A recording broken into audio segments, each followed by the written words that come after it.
It started like any other small favor. Maya said her phone had slipped into the sink while she was rinsing dishes, and now it wouldn't turn on. She was busy preparing for a dinner party that evening, so I told her I'd run it by Carl's shop. I'd known Carl for years.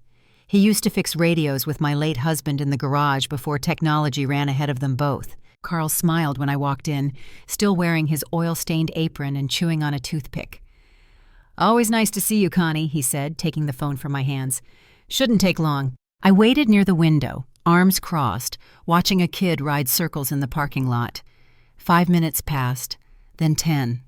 When Carl finally came back out, his face had lost all its color. His eyes searched mine before he spoke, low and firm.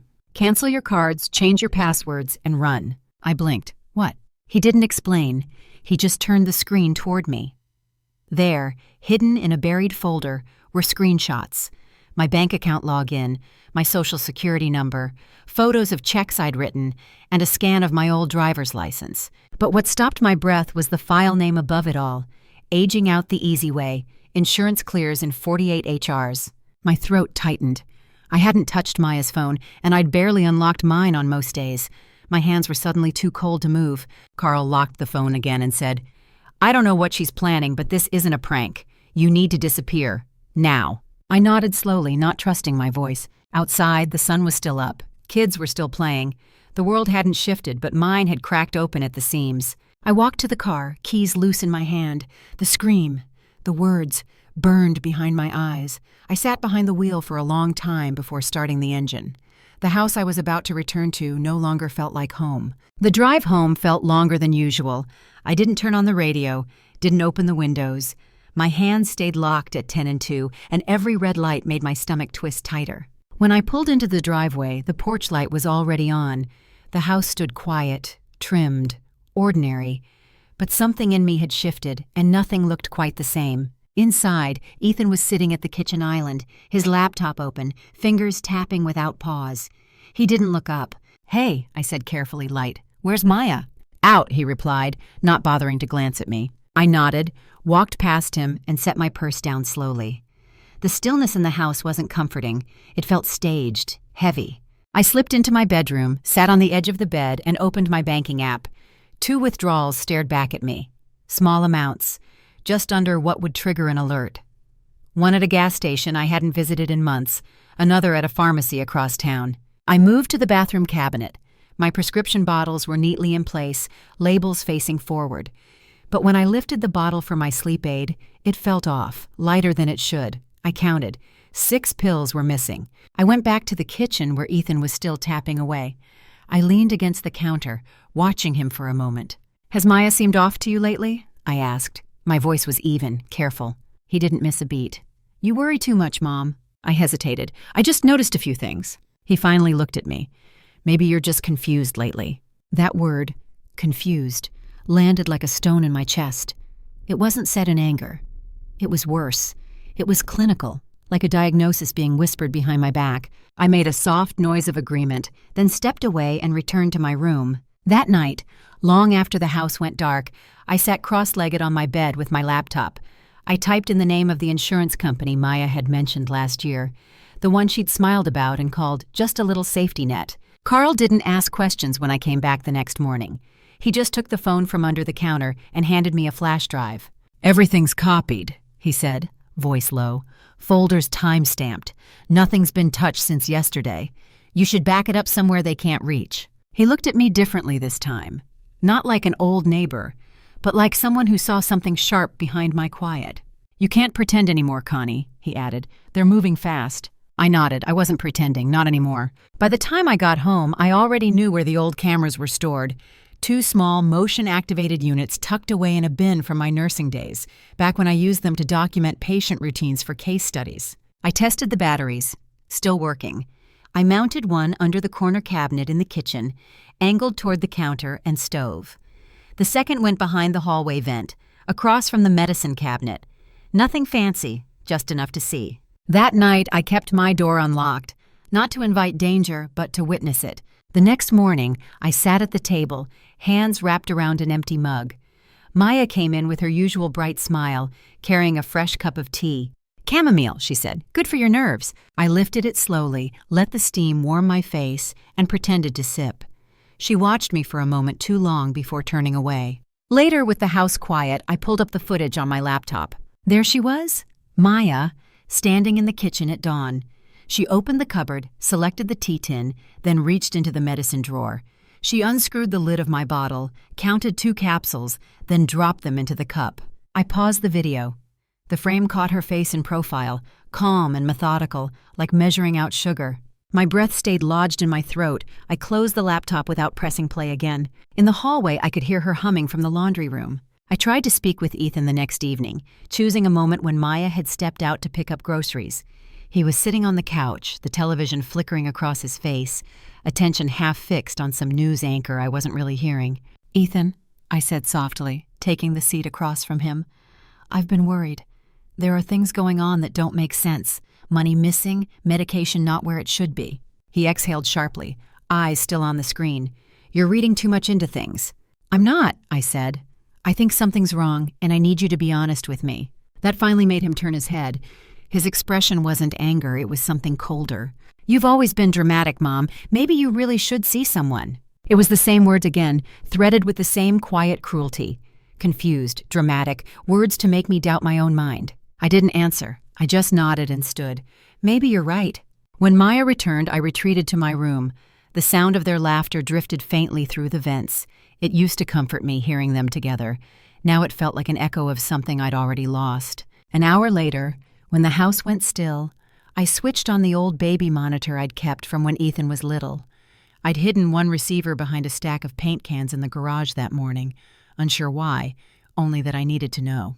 Static filled the speaker at first, then voices. Maya's whisper, "She's starting to notice." Ethan's reply, low and steady, "Then we need to speed this up before she tells anyone." I froze. The monitor slipped from my hands and landed softly on the carpet. It wasn't just Maya, it was Ethan too, my own son. The next morning, I drove to the bank, hands shaking on the steering wheel, and placed the flash drive inside a safety deposit box under my maiden name. Then I called a lawyer quietly from a payphone at the gas station. Olivia Tran was younger than I expected, early 30s maybe, but there was nothing uncertain about the way she flipped through the documents I'd brought. Her eyes narrowed behind thin glasses as she studied the last page. Then she looked up and said, "They forged your signature." My throat tightened, but I said nothing. "This policy was filed 6 months ago," she continued. "It names Ethan as the sole beneficiary. There's no mention of your husband's trust, or the charitable clause you said was in your previous estate plan." I swallowed hard. "Can they do that?" "They can try," Olivia said. "But we're going to quietly contest this. I'll file a freeze on the estate today. No property sales, no financial transfers, no insurance claims can move without my notification. You'll also need to grant me temporary power of attorney to act if they make another move." I nodded and signed the papers. My hands didn't shake. Not anymore. Olivia slid the folder into her bag and said, "We don't confront them yet. Let them feel safe. The more they try to take, the more evidence we'll have." It was almost comforting how calm she was. When I got home, I opened the basement door and carried a folded quilt down to the storage bins. With the lights off, I reached behind the vent in the far corner and slipped a spiral-bound notebook into the space between the wall studs. Every date, every conversation, every detail, they were all written there. I sealed the vent again with steady fingers. Upstairs, I heard Maya's phone ring and the muffled sound of laughter. Maya suggested the dinner like it was a gift. "Just us," she said, voice bright. "You've been so tense lately, Connie. Let's reset. No awkwardness, no tension, just a nice evening together." I nodded. "That sounds lovely." That morning, while they were out, I retrieved a sealed bottle of wine from the back of my closet. One I'd bought myself, untouched, unopened. I placed it in the pantry and tucked the decoy bottle where Maya always kept hers. I set my phone beneath the table's centerpiece, camera angled just so, screen dark. By evening, the table was already set when I came down. Maya was arranging napkins, humming something light. Ethan lit candles like we were celebrating something. "Red or white?" Maya asked, holding both bottles with a wide grin. "Red's fine," I said, watching as she reached for the decanter and began to pour. She handed me a glass with both hands like a child giving a peace offering. Her fingers lingered a second too long. I brought the rim to my lips and let the wine touch, but not pass the edge. She watched. I smiled. We sat. Plates were passed. Small talk happened in spurts. Ethan muttering about work, Maya commenting on the roast she hadn't actually cooked. I chewed slowly, nodding at all the right times. Halfway through, Ethan set down his fork and leaned forward. "Have you thought about assisted care, Mom? Just somewhere peaceful. Easier for everyone." "I'm fine," I said without looking away. The silence after that was clean and cold. Later, Maya excused herself to the kitchen. I listened to the hum of the refrigerator, the soft clink of glass. I knew what she was doing. When they finally went upstairs, I waited. Then I retrieved the phone and played back the footage. Maya in the kitchen, swapping bottles, crushing something into the decanter with the back of a spoon, stirring slowly, her face unreadable. I watched her frame freeze in that moment, her hand hovering over the bottle. Then I pressed save and slid the phone back into my pocket. I watched the footage twice before leaving the house. The video from the kitchen camera was clear. Maya in profile, slipping into the pantry after dinner, swapping the wine bottles, grinding something pale into the red liquid, then pouring it back into the decanter. Her face didn't waver. It was just another task, like folding laundry or setting the table. The audio came from my phone tucked under the centerpiece. Ethan's voice was quieter, lower than usual. "Have you thought about assisted care?" he'd asked. And then Maya's whisper, like she couldn't help herself. "She won't wake up past Sunday." There was a sound after that, something I hadn't caught before. Ethan exhaling, and then a soft, brief nod. I took everything to Olivia that afternoon. I didn't call first. I couldn't risk it. She sat silently as I played both files on her office computer, watching, listening, her fingers steepled in front of her mouth. When the recording ended, she reached for her phone without a word and called someone named Detective Alvey. They spoke in clipped, efficient tones. When she hung up, she turned to me. "We have enough to start a formal investigation," she said. "But it's not strong enough to prosecute unless they act on it. That means we wait and watch." I stared at her, heart pounding. "You want me to stay there?" "We'll be monitoring, but yes, we need them to move. One more time." I didn't speak. The silence said enough. The fear wasn't abstract anymore. It had weight. I carried it in my spine, in the way I breathed. But I nodded slowly. "Okay." That night, I left a folder on the kitchen counter, cream-colored, plain, labeled in my own handwriting, "Power of Attorney, Final Version." Then I turned off all the lights and curled up on the couch with a blanket. I didn't sleep. I just lay still. The house silent around me, waiting. The clock read 2:14 a.m. when the door creaked open. I kept my breathing slow, the blanket pulled up high beneath my chin. I could hear her footsteps before I saw her, Maya, moving carefully through the dark. A small zippered pouch in her hand. She moved straight to the kitchen. The camera above the cabinet caught everything. She filled a glass halfway with water, then unzipped the pouch and pulled out a tiny bottle with a dropper. 5 drops, stirred with a spoon. Quiet. Practiced. She walked back into the living room and set the glass beside me on the coffee table. Then she turned. "It's done," she whispered into the hallway. Ethan stepped out. He was holding a pillow. Not his, not mine. Just one from the guest bed. Neutral. Soft. His voice was low and dull. "She won't fight. She's tired." I didn't move. They stood there for one breath too long. Then came the knock. Not loud, not rushed, just firm, certain. Maya froze. Ethan's hand dropped from the pillow. I sat up slowly. My glass remained untouched. Outside, the front door opened under a beam of white light. 2 officers stepped in, followed by a man in plain clothes. Detective Alvey. Olivia was behind him. The warrant was already in his hand. Maya started to speak, something like, "This is a misunderstanding," but it dissolved before it left her mouth. Ethan looked at me. No anger, no apology, just hollow confusion, like a child who touched the stove and didn't expect the burn. The officers moved quietly, asking no questions.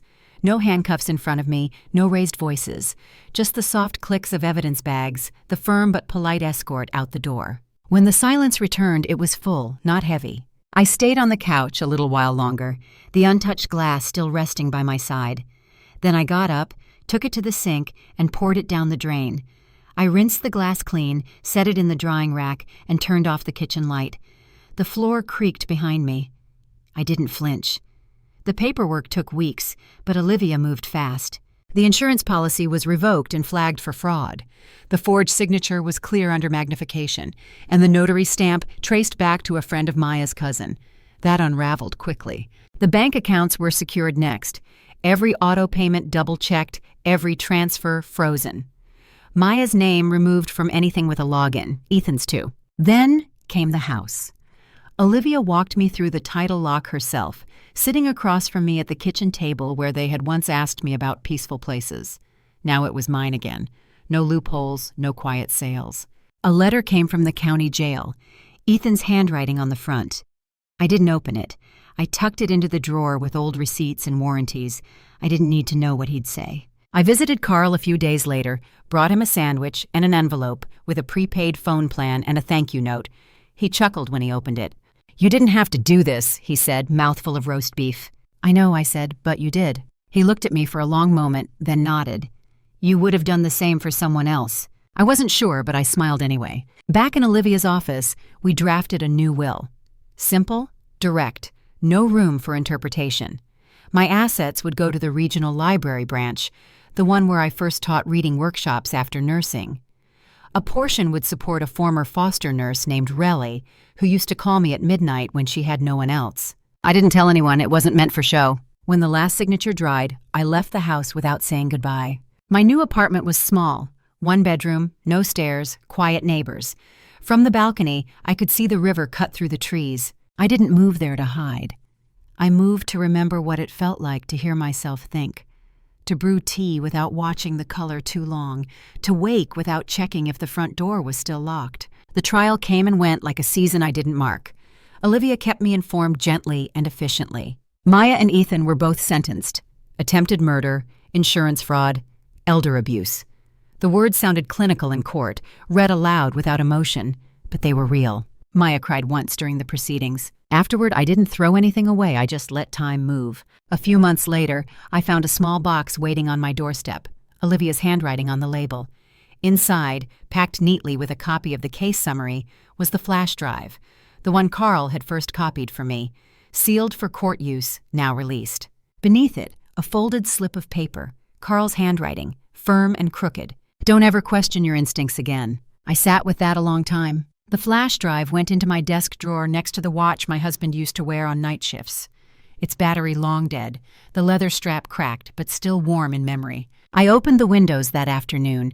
The spring air slipped in slow and soft. I made tea with leaves I'd picked out myself, not because someone suggested it or because it promised sleep, but because I liked the way it smelled. I sat at the small kitchen table.